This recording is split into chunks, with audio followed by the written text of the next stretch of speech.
Hello guys, and welcome to another build order guide. In this guide I'll be showing you guys how to do man-at-arms, so let's get right into it. So first I'm just going to find the sheep, which I already know, they're right here.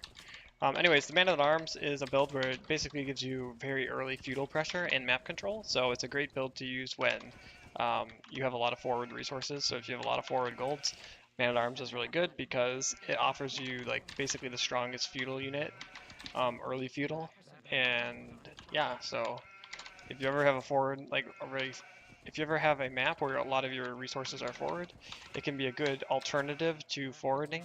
So if you don't feel comfortable using the forward build, then man-at-arms is usually a good alternative because it gives you that early map control. Other nice thing is that it's actually pretty strong against forwards. If you spot the forward and you go man-at-arms, usually what you can do is you can stop the forward because you can kill the villagers that are going forward before they build the military buildings, like the barracks and the ranges.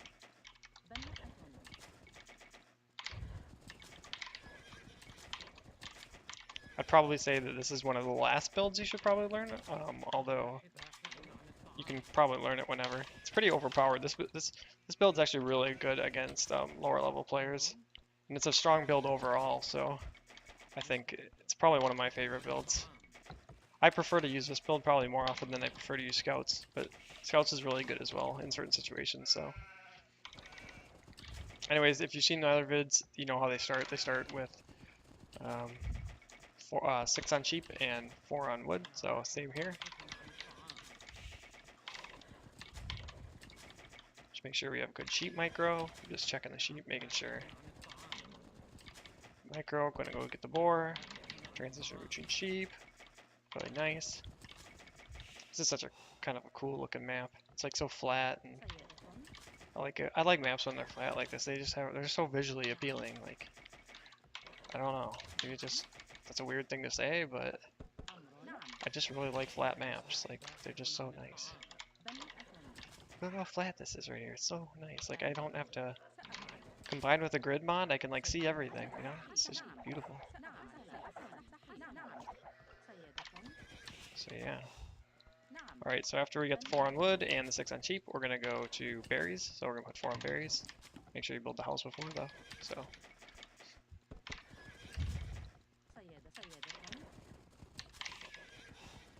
By the way, if any of you guys have watched a couple of my videos, I actually have a clan that I made. It's called TIC. Basically, it's a clan that I made for people that are serious about the game who want to improve. That means people that don't just play casual games. Like, if you're somebody that plays like a lot of Arabia, like team games and stuff like that, it probably wouldn't be the best clan for you. It's basically just a clan for people that are really intense about the game and really want to try to improve, but are willing to make sacrifices, which basically include not playing a lot of casual games. You know, if you play a game, you watch it over and you review it and you figure out what you could have done better, that type of stuff. It's not so much for people that just want to play like 10 games a day, because I don't think that playing 10 games a day really makes you a better player. It's more about practicing things, you know, from start to finish. That way, if you're like a newer player, if you're maybe like below 2K on HD, or even if I'd say even below 2K1 on HD, really make sure you know these builds well and you can get up and get good times. They're really important to getting out of the for moving up in the ranking system, especially early on. So, anyways, my clan's there, TIC. You can look it up on Feudal, and you can talk to me if you are interested in joining. But anyways, back to the build. Here we're going to need a house, and we're also going to want to build a farm here. So you're only going to build one farm in this build. You're going to build it like right around now. Usually before you get this first boar back, or right after you lure the first one in, you probably could build it as well. But yeah, so hopefully this villa doesn't die. I mean, this is kind of a steep hill here. Let's hope that she makes it, but yeah. So we're going to build the house, and we can also use the vill that we're building the house to build a barracks in a second as well.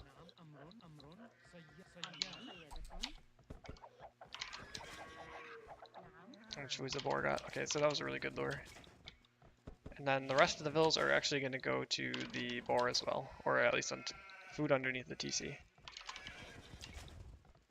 So I'm gonna keep this ville here by the gold because what I want to do is I want to build a barracks before I click up the feudal age. And the reason why I want to build it before I click up the feudal age is because I'm going to actually create militia on the way up.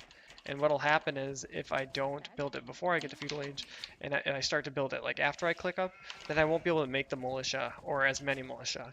If you do this right, you can actually make like 5 militia on your way up to feudal age. And if you can make 5 militia, that allows you to basically get 5 man-at-arms early feudal age, which is like just devastating in certain situations, you know.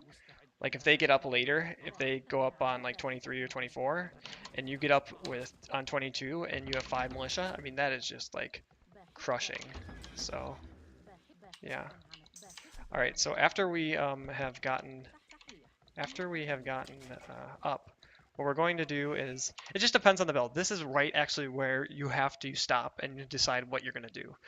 If you're going to make 5 man-at-arms, then what you need to do is you need to shift your eco a little bit so it's more food heavy because you're going to need more food to pump out the man-at-arms. If you're going for archers and you're just going to make 3 man-at-arms or whatever, then what you're going to do is you're going to put more on wood. So maybe you'll move like another 3 or 4 villagers to wood here, right? If you're going for archers, and maybe an extra 1 to gold or something like that.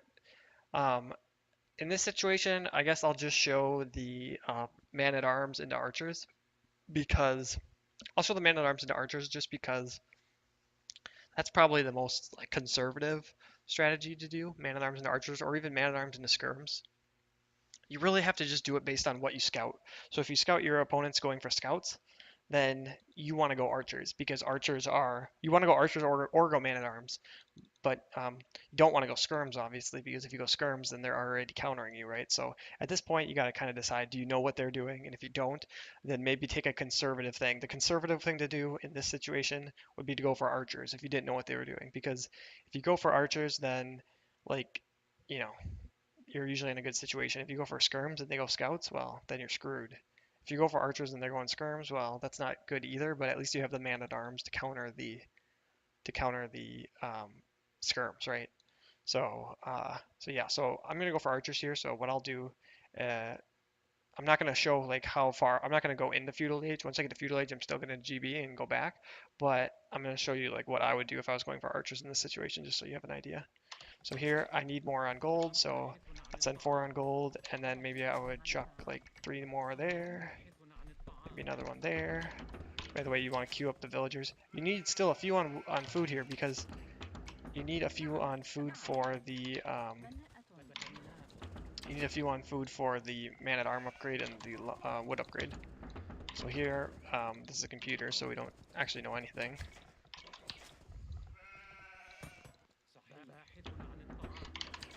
So let's go, whoops, here, and we got our wood. We gotta kind of make quick little adjustments. Gotta make them quick. So if you're going for archers, you're just gonna go 2 militia, right? This is almost gonna be kind of like a drush flush. It's a little bit different, but it's kind of like it. So let's go here. And then what you're going to do is once you get up to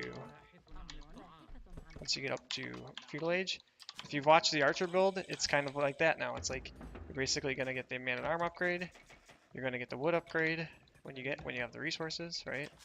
And then you're basically just gonna transition into an archer build. So I mean, this is just kind of a nice little hybrid build. I really like it. Yeah, like I said before, I really like this build. I think it's got so much versatility, and yeah.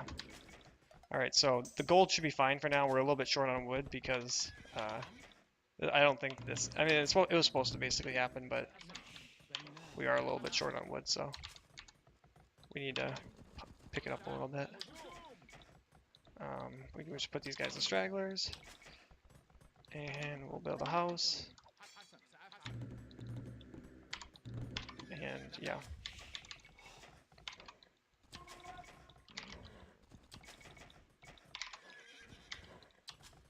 Yeah, this is kind of how the build is. I mean, now you just kind of go from here. I'm going to expand on this in the next guide. I'll expand on where to go for man-at-arms and archers and stuff like that. So don't worry.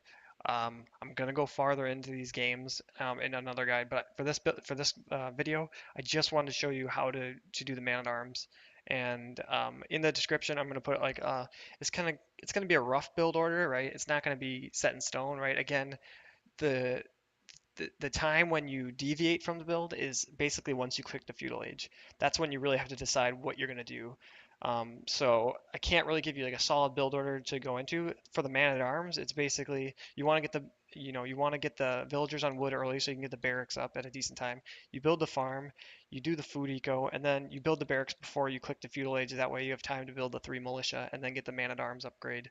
And then that's kind of the gist of that. But if you're going for archers, like I said, you add more on wood, you add villagers on gold, and then you go for the ranges. If you're going man at arms, then you don't need as many on wood, but what you need to do is add farms.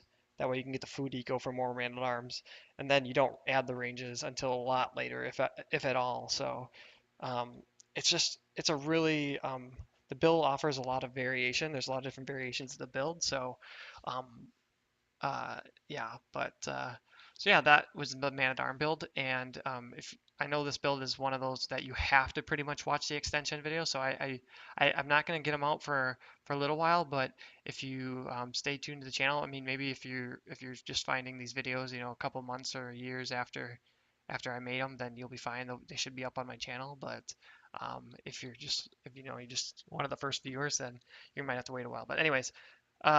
Yeah, thanks for watching. If you have any comments on how I could improve this build, or if there's anything that you think I messed up on or whatever, then let me know in the description or let me know in the comments. And yeah, thanks for watching and see ya.